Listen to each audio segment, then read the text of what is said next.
Shabbat Shalom and welcome to Thought for Shabbat.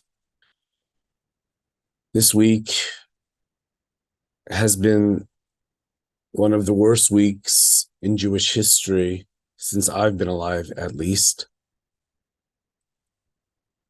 I don't really even know where to begin. The horrors and tragedy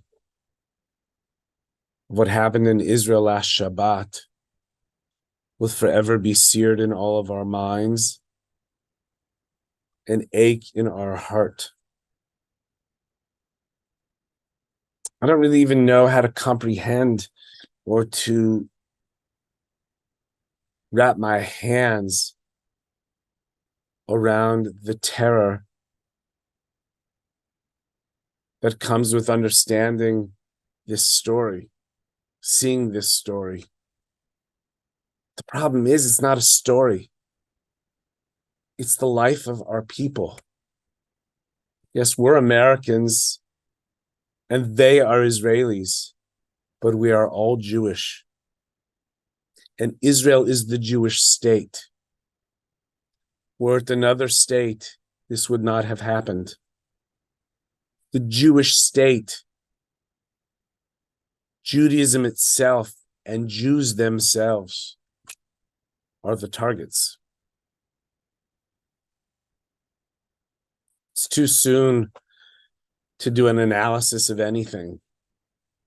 But at moments such as this, and we are still in the moment very much as I record this on Wednesday afternoon,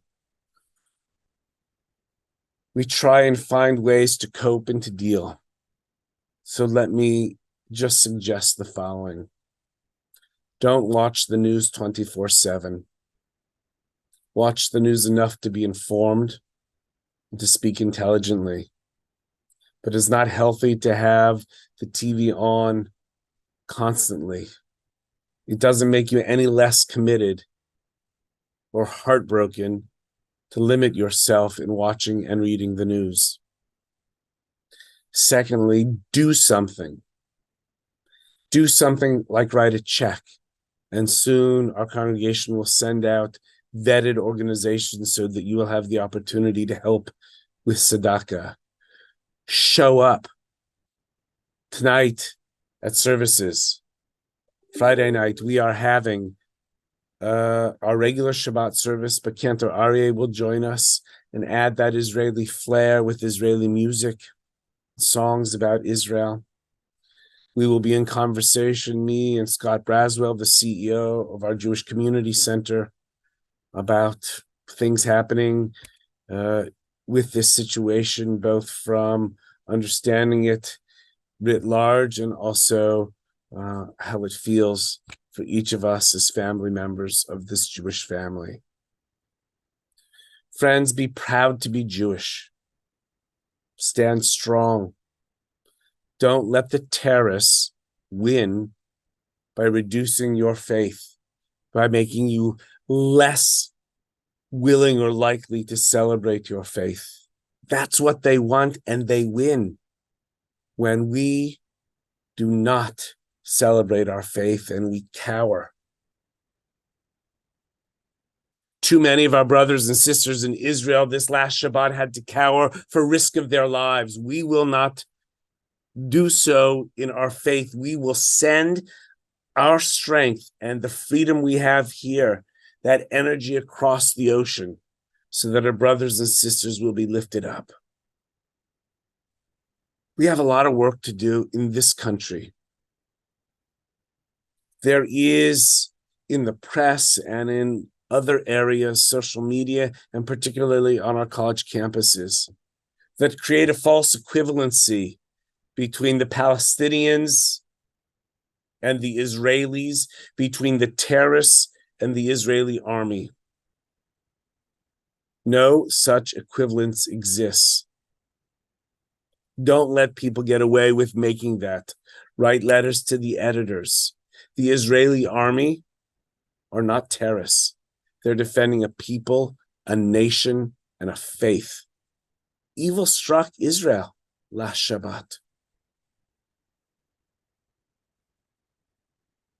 It struck in such a way that it's almost unfathomable. But evil exists in the name of Hamas, in the name of terrorism. Trust me, these people, this evil, doesn't support the Palestinian people, because if they did, they wouldn't do this. Don't let anyone get away with that false equivalency, that moral comparison. It does not exist, and it will not be accepted.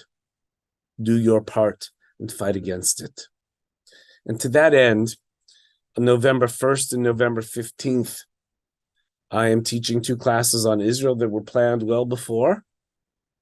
And we are going to ask you to invite one Jewish family or friend, one non-Jewish family or friend to join us to learn about the history of Israel, so that they have the facts, the uncompromised facts. It's not a skewed narrative. It is the truth. People might come up with alternate truths, but those aren't true. We will provide the facts and the knowledge people need to understand the dynamics of the history of Israel from biblical times into today, and then to understand the modern events happening November 1st and November 15th at 7 p.m. Hope you will join us for those classes and bring one non-Jewish friend or family. Because here's the truth, and it's the only way we're going to win the PR battle, which is unbelievable to me that we have even such a battle in the face of such evil, but it exists.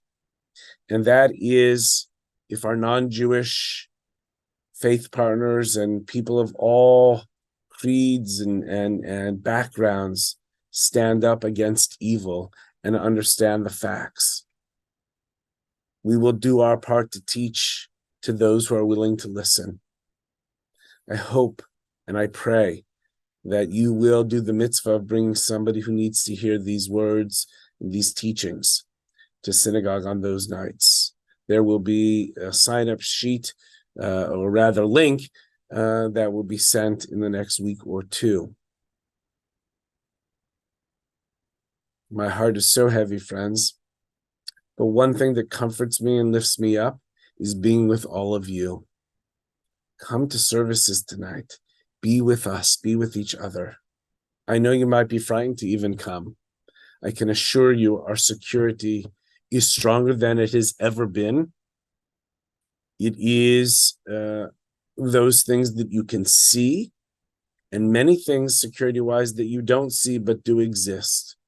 Our relationship with the Irvine Police Department is more solid than you know.